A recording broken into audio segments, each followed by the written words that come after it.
हिंदू हृदय सम्राट स्वर्गीय बाळासाहेब ठाकरे यांची आज 100वी जयंती। यानिमित्त ठिकठिकाणी विविध उपक्रम पार पडले।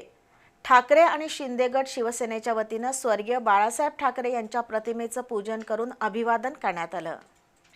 आपल्या कुंचल्याच्या फटकाऱ्यानं आणि भाषणातील शाब्दिक बाणानं विरोधकांना घायाळ करणारे आणि प्रत्येक मराठी माणसाच्या मनात हिंदुत्वाची ज्वाला पेटवणारे हिंदू हृदय सम्राट बाळासाहेब ठाकरे यांची आज जन्मशताब्दी।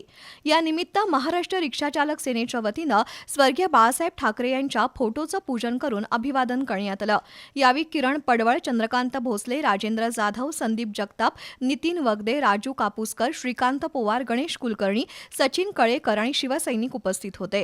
कोल्हापूर महापालिकेच्या वतीनं स्वर्गीय बाळासाहेब ठाकरे यांच्या प्रतिमेचं पूजन अतिरिक्त आयुक्त शिल्पा दरेकर यांच्या हस्ते करण्यात आलं।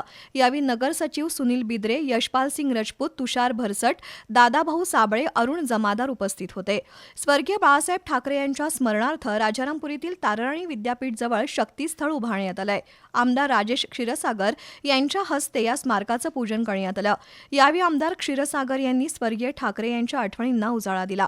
या कार्यक्रमाला दुर्गेश लिंगरस, नगरसेवक संजय मोहिते, राजेश लाटकर, रोहित कवाळे, शिवाजीराव जाधव, आजम जमादार यांच्यासह मान्यवर उपस्थित होते। दरम्यान आमदार राजेश क्षीरसागर यांच्या हस्ते छत्रपती शिवाजी महाराज चौकात स्वर्गीय बाळासाहेब ठाकरे यांच्या प्रतिमेचं पूजन करण्यात आलं। शिवसेना प्रमुख अमर रहे अशा घोषणा देण्यात आल्या। यावेळी माजी महापौर सुनील कदम, नगरसेवक शारंगधर देशमुख, ऋतुराज क्षीरसागर, अजय इंगवले, मंगल साळोखे, माजी नगरसेवक सत्यजित कदम यांच्यासह कार्यकर्ते उपस्थित होते।